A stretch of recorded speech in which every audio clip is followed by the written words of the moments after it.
première. Bonsoir à tous et bienvenue dans l'actualité. Une autre délégation, celle du syndicat Avenir Secours au chevet des pompiers de Mayotte. Au-delà du travail syndical, ils ont eu dès le premier jour un aperçu des particularités du métier de pompier. Alain Larata, secrétaire général d'Avenir Secours, sera avec nous dans un instant. On regarde maintenant cette autre délégation venue, elle, pour écouter les doléances des pompiers de Mayotte. Il s'agit d'une délégation du syndicat Avenir Secours qui s'occupe de l'encadrement des SDIS de France. Elle est dans le département depuis hier. Au-delà du travail syndical, ils ont eu dès le premier jour un aperçu des particularités du métier de pompier à Mayotte.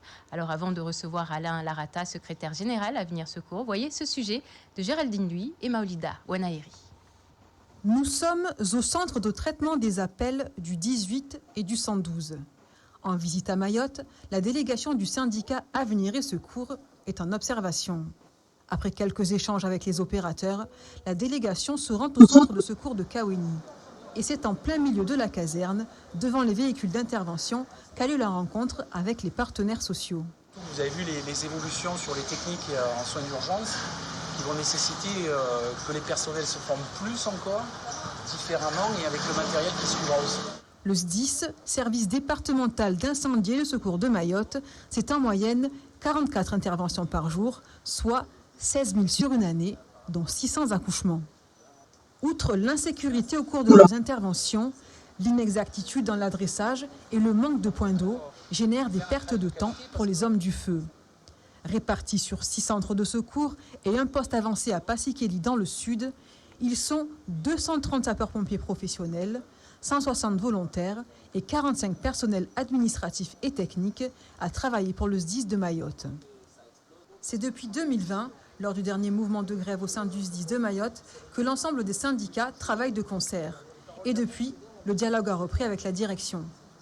La visite de terrain se poursuit pour la délégation. Prochaine étape, le centre de secours de Longoni, suivi de celui d'Aqua. Voilà, je le disais dans les titres, Alain Larata, secrétaire général Avenir Secours, bonsoir.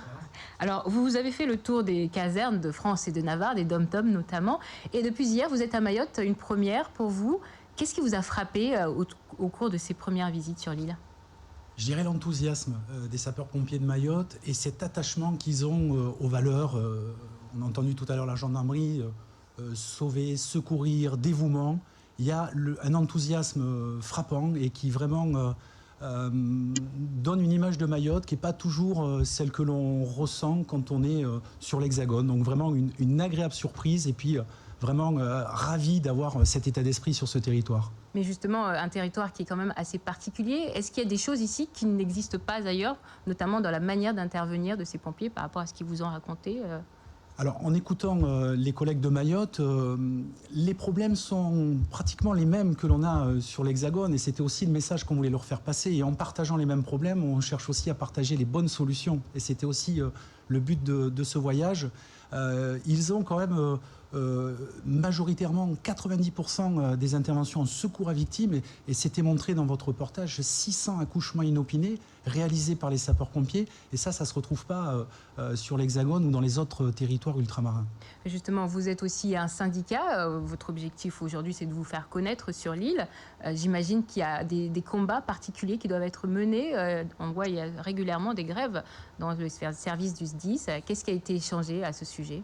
Alors on a eu la chance et le plaisir de rencontrer le président du conseil d'administration, Abdel Kamaradine, pour évoquer justement le conflit social qui avait eu lieu en 2020 et rappeler que notre démarche s'inscrit dans une volonté d'acculturation au syndicalisme qui consiste avant tout à faire du dialogue social, partager, échanger avec notre employeur pour faire en sorte de trouver ensemble les solutions et non pas toujours s'opposer. Mais en tout cas, c'est le message qu'on a entendu dans les 4 casernes qu'on a visitées, cette volonté d'avancer, surtout dans l'intérêt de l'amélioration du service public. Et c'est un service de qualité, je dois le dire aussi, sur Mayotte, vraiment une distribution des secours avec des personnels, des femmes et des hommes très engagés et des personnels administratifs, techniques, des services, soutien, qui sont aussi très mobilisés et très enthousiastes de travailler pour la sécurité des Mahorais.